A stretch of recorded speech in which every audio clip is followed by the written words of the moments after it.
कृष्णा साथियों, आपका स्वागत है आपके अपने यूट्यूब चैनल पेशन मैथ स्टडी में। तो आज के इस वीडियो में हम लोग कक्षा 8 प्रश्नावली 2.2 एक चर वाले रैखिक समीकरण linear equation in one variable, इसका क्वेश्चन नंबर 2 नंबर क्वेश्चन को हल करेंगे। तो देखिए वो कहता है, यानी कि अच्छे समझिएगा, कहता है यदि किसी आयत की लंबाई चौड़ाई का अंतर है, यानी कि लंबाई और चौड़ाई का अंतर 5 दिया हुआ है, 5 मीटर हो तो, और परिमाप जो है 110 मीटर दिया हुआ है, तो लंबाई और चौड़ाई कहता है ज्ञात करने के लिए। तो देखिए पहले देखिए आयत कैसा रहता है। तो देखिए आयत जो है वह कुछ इस प्रकार से रहता है, आयत जो है वह कुछ इस प्रकार से रहता है, ये तो आप सभी जानते होंगे। तो देखिए आयत का लंबाई, ये हमारा लंबाई कहलाता है, और ये हमारा भाई साहब चौड़ाई कहता है।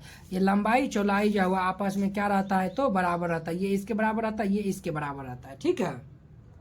लंबाई आमने सामने बराबर रहता है, और ये आमने सामने का भुजा बराबर रहता है। तो अब देखिए इसमें हम यानी कि हल करेंगे, तो यहाँ पे हल दे दीजिएगा, और इसमें जो है वो मानेंगे। पहले ये लंबाई चौड़ाई कहता है ज्ञात करने के लिए। आपको हम बता दे कि जो है वह यानी कि ज्ञात करने के लिए कहता है उसी को हम मानते हैं। किसको मानते हैं? जो ज्ञात करने के लिए कहता है उसी को हम मानते हैं। इस टाइप के क्वेश्चन में हमेशा याद रखिएगा, क्या याद रखिएगा? जिसको हमको कहता है ज्ञात करने के लिए उसी को हम मानेंगे। यानी कि लंबाई चौड़ाई को कहता है ज्ञात करने के लिए, तो हम लंबाई और चौड़ाई को कुछ ना कुछ मान लेंगे। तो हम जो है वो मान लेते हैं, लंबाई को x मान लेते हैं। माना कि यहाँ पे हम लिखते हैं, माना कि आयत की, यहाँ पे लिखिएगा माना कि आयत की लंबाई को हम मान लिए है x मीटर मान लिए, ठीक है। लंबाई को क्या मान लिए हैं दोस्तों?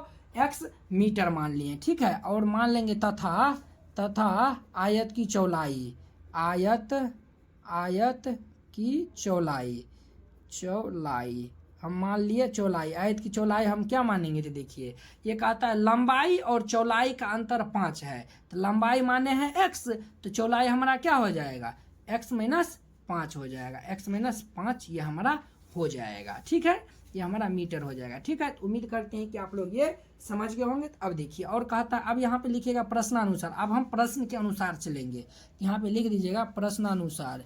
यहाँ पे लिखिएगा, क्या लिखिएगा दोस्तों? प्रश्नानुसार, ठीक है। प्रश्नानुसार दे दीजिएगा, और फिर जाके प्रश्न अब क्या कहता है उसके अनुसार हम चलते हैं। तो अब देखिए कहता है लंबाई चौड़ाई, और ये देखिए आयत का परिमाप दिया हुआ है, तो यहाँ पे लिखेंगे चूंकि आयत का परिमाप, यहाँ पे हम लिखेंगे, क्या लिखेंगे? आयत का परिमाप क्या होता है? फॉर्मूला ये होता है हमारा 2 इंटू ये होता है लंबाई प्लस ये चौड़ाई होता है, ये फॉर्मूला होता है। ये तो सभी लोग जानते होंगे। ये आयत का जो है वो परिमाप क्या होता है? 2 इंटू लंबाई प्लस चौड़ाई। अब देखिए आयत का परिमाप हमारा दिया हुआ 110 मीटर, ये हमारा 110 हो जाएगा इज इक्वल टू 2। और देखिए लंबाई हमारा x है, x प्लस चौड़ाई कितना है? x माइनस 5 है, तो ये x माइनस 5 हो जाएगा, ठीक है। अब देखिए यहाँ पे 110 इज इक्वल टू 2, और यहाँ पे देखिए x कितना हो जाएगा? 2x माइनस 5 हो जाएगा।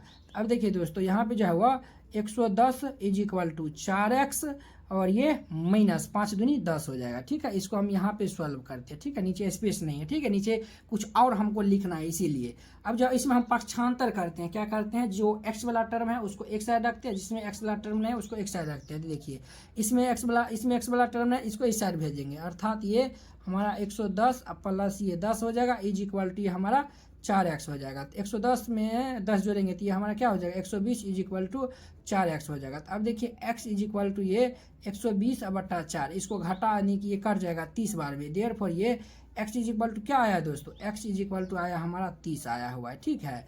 x इज इक्वल टू हम 30 निकाल ले। अब लास्ट में लिख लीजिएगा अतः, क्या लिखेगा? अतः ये जो है वह आयत की लंबाई, ठीक है।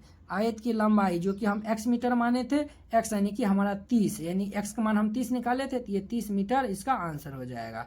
तथा चौड़ाई क्या हो जाएगा दोस्तों? तथा चौड़ाई हमारा क्या हो जाएगा? तो चौड़ाई हम माने थे x माइनस 5, यानी 30 माइनस 5, यानी कि 30 माइनस 5 मीटर माने थे, तो ये हमारा क्या हो जाएगा? तो हमारा 25 मीटर हो जाएगा। क्या हो जाएगा दोस्तों? 25 मीटर, सॉरी सेंटीमीटर दे दिए, मीटर दे दिए, ये आंसर हो जाएगा। तो उम्मीद करते हैं कि आप लोग ये 2 नंबर क्वेश्चन, 1 नंबर और 2 नंबर जो है बहुत ही अच्छा तरीका से क्वेश्चन जो है वो समझ गए होंगे। तो चलिए अब हम नेक्स्ट वीडियो में मिलते हैं इसके 3 नंबर क्वेश्चन के साथ। अगर यह वीडियो आप लोग को अच्छा लगा होगा तो लाइक कमेंट अपने दोस्तों के बीच शेयर कीजिएगा। अगर आप चैनल पर नए हैं तो चैनल को सब्सक्राइब कर लीजिए। चलिए अब हम नेक्स्ट वीडियो में मिलते हैं। जय हिंद।